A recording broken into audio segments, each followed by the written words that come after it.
Hey, what's going on? You know who it is. You know what it is. All right, you guys. Peep gang, it's your boy Tail Biz.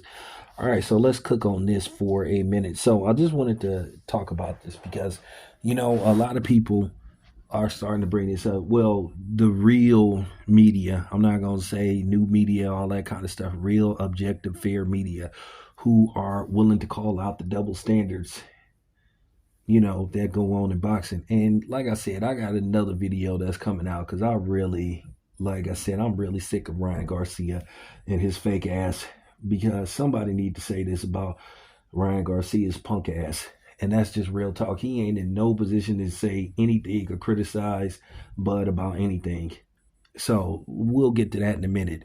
So, but nevertheless, let's talk about, speaking of Latino fighters, let's talk about Sebastian Fundora. So now everybody is praising him for basically, him beating up Keith Thurman. But here's the thing: Sebastian Fundora, at age 28, has pretty much campaigned at really one weight class, and he has a very significant advantage over everybody. First of all, the fact that this man is fighting at 154 and like 6'6".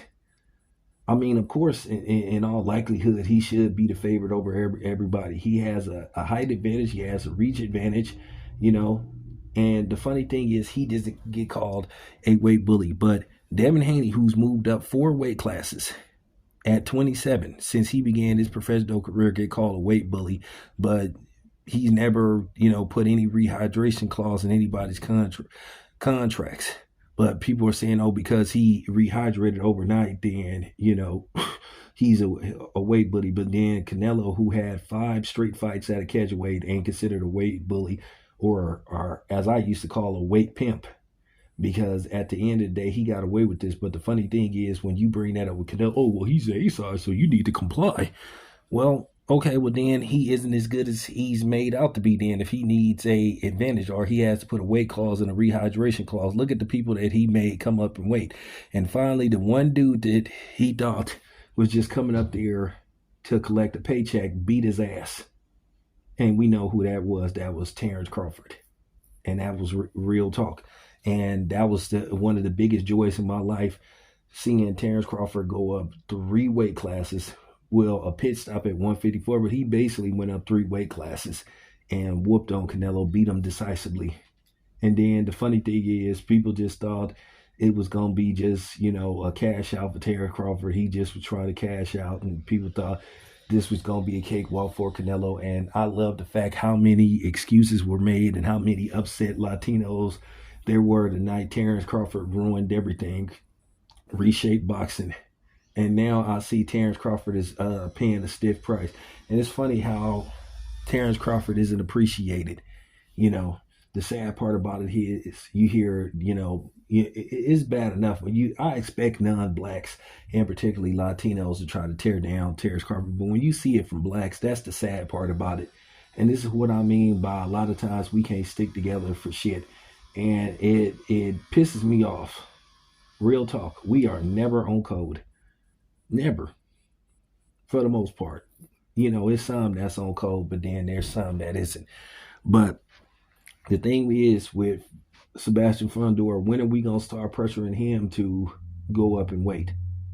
When we going to start telling him, hey, you need to go up in weight? You 28 years old. Funny thing is, you older than Devin Haney. But see, here's the thing. Sebastian Fundora knows as he goes up in weight, it's going to get difficult and more difficult for him to do what he does.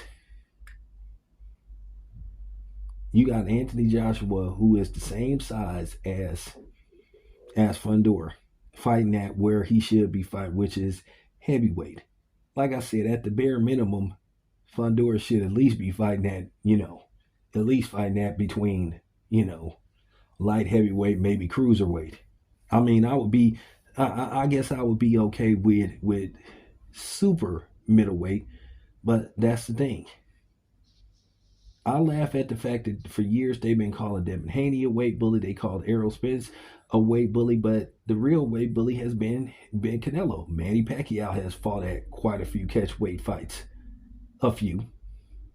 but Canelo was the catchweight king. But they want to say popularity and all this kind of stuff. Then, not to mention that Canelo has been popped for PEDs, and that's been disregarded.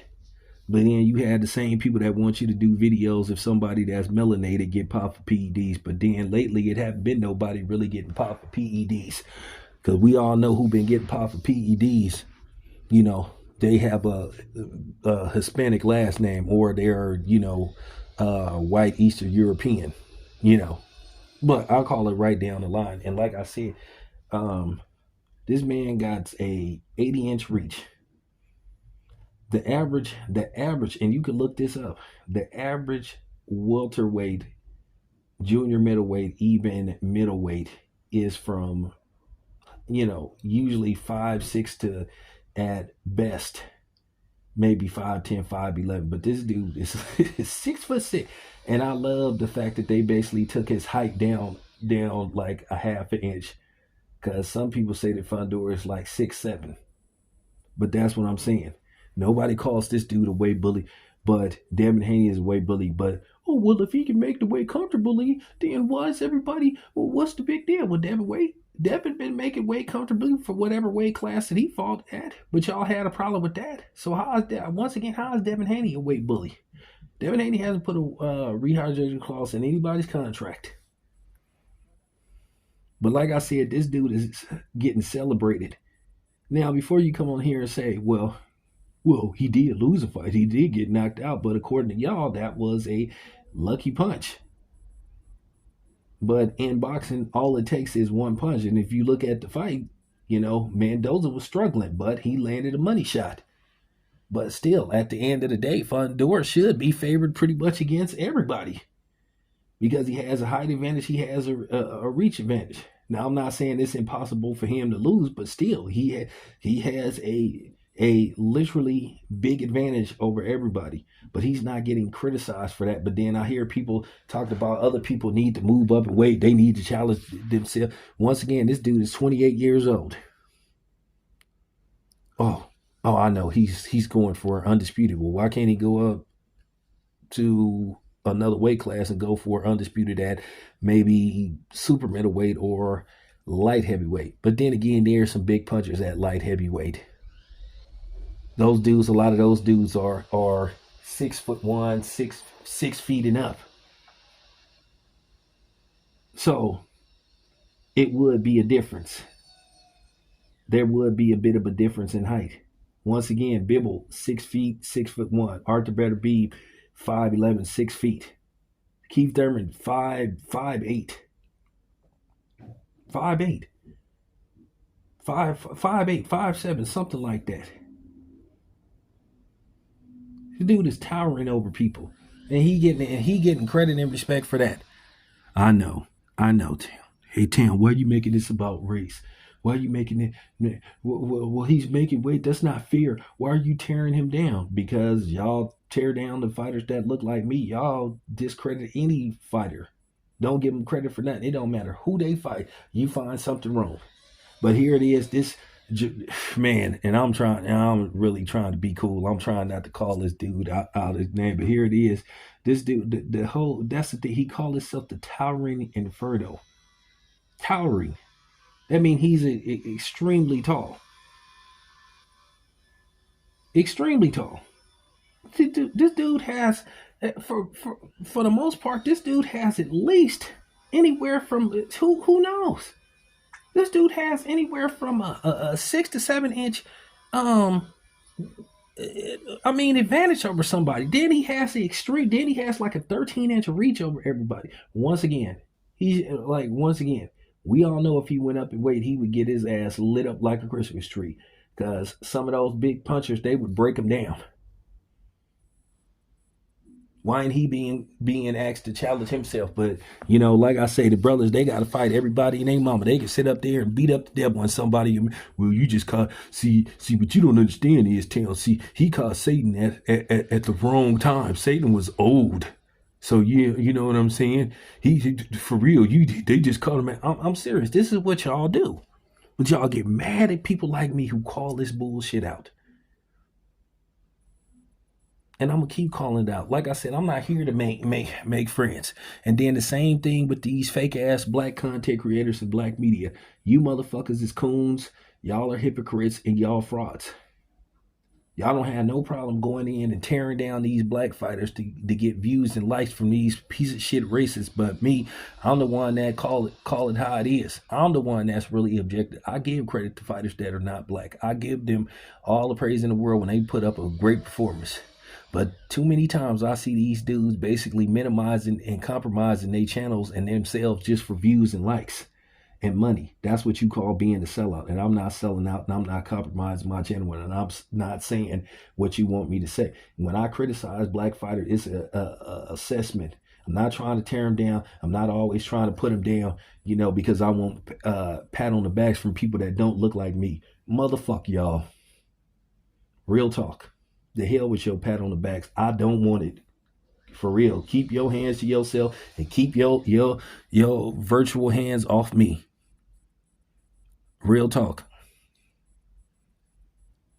Because somebody got to say this shit.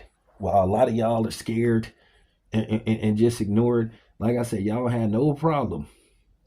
Y'all have no problem whenever something happens with a black fighter. That's why I ain't making a whole bunch of videos talking about Tank. I'm not a Tank fan. I don't care for Tank because I think Tank be doing a lot of tap dancing. But at the end of the day, I'm not going to make a whole bunch of videos talking about Tank and what he do outside of boxing, because when these non-blacks do it, y'all don't make videos. Y'all don't come on here. Like I said, the thing is, you'll love it if I constantly made videos talking about black fighters and tearing them down. I'm not these other dudes. So you got the wrong channel. I know. You shouldn't make this about well, you need to no, I'm gonna continue to be me, because that's who I'm happy with, being me and really trying to keep an honest assessment. But I'm gonna call out these double standards. And that's real talk. Here it is, Devin barely 5'7", 5'8", but he being called a weight bully. But you got this dude that's pushes that's damn near the same height as LeBron James, fighting at 154. But there is no pressure for him to move up. And like I said, the only reason why you celebrating him and giving him all this praise and saying he may be unbeatable is because he beat up Keith Thurman.